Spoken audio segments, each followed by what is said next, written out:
All right, let's jump right in. What if the Quran isn't just a book from 1400 years ago, but something more, like a living, dynamic piece of cosmic software? The whole idea we're digging into today is that the Quran presents itself as a self-correcting algorithm for reality, one that's constantly updating and showing its meaning in real time. And this quote, this right here, is the key to the whole thing. It means we have to shift our entire perspective. We're not looking at stories that happened once a long, long time ago. No, we're looking at a map of how being itself works. So when you read about Noah's Ark, for example, it's not just about a historical flood, it's about a timeless pattern, a pattern of collapse and the preservation of a pure seed of truth. And that's a pattern that could happen in a civilization, a community, or even inside our own minds. So, here's our game plan for today. We'll start with this idea of a living cosmic system.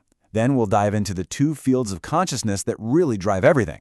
After that, we'll look at these repeating cycles of correction, touch on a really wild analogy about faith, and finally, bring all back to you, showing how you are a part of the equation. Okay, first up, a living cosmic system. The big idea here is that revelation isn't a one-and-done deal. It's not static. This system is designed to activate across all of time, showing its signs out in the world and deep within ourselves, with its meaning unfolding in direct response to where human consciousness is at any given moment. Now, this is how that process actually works. It's a constant feedback loop, you see? First, signs appear in the world around us and inside of us. Then, that forces a choice on humanity. After that, a messenger, a clarifier, comes to explain what those signs mean for that specific time. And then, the whole cycle just repeats, constantly updating and recalibrating itself. So, if the system is this big feedback loop, what's the actual mechanism making it all tick? Well, this framework suggests it's a boundary called the seal, and it separates two completely different fields of consciousness. And here's the crucial part. The seal isn't something God just slaps on you as a punishment. Not at all.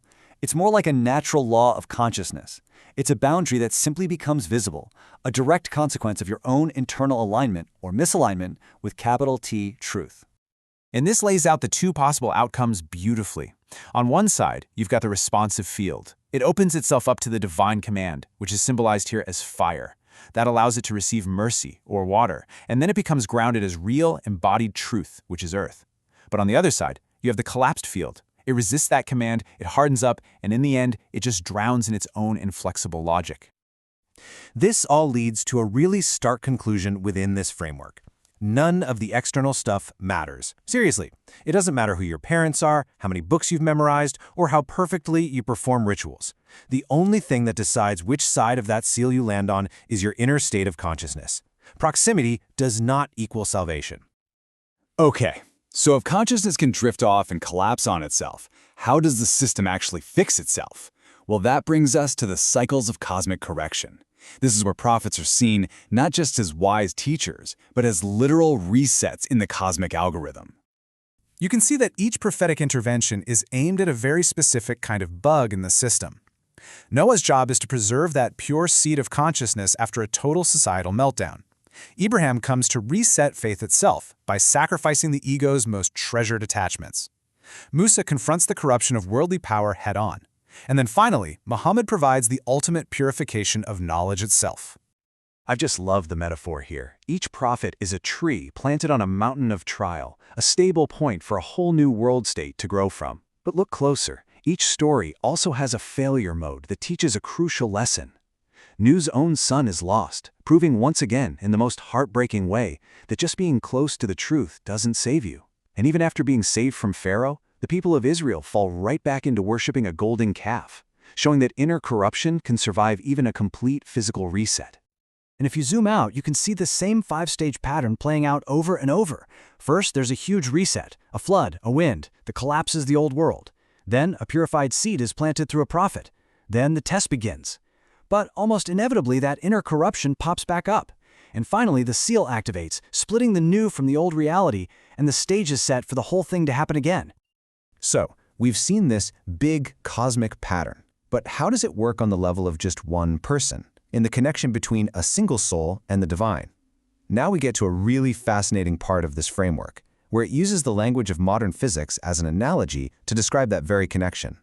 So here's the core analogy.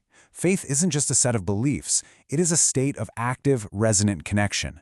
It's like having two tuning forks. When you strike one, the other one starts vibrating too, perfectly in sync, no matter how far apart they are.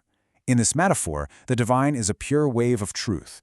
Faith is the quantum entanglement that keeps the individual soul tuned in, vibrating in harmony with that wave as it moves through the chaos of life.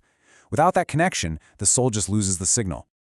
And this breaks down the inner mechanics of the soul itself. It's seen as a fundamental duality, a kind of particle and antiparticle pair. On one side, you have the Ruh, the spirit. It's aligned with light and truth, and it leads to survival, to ascension.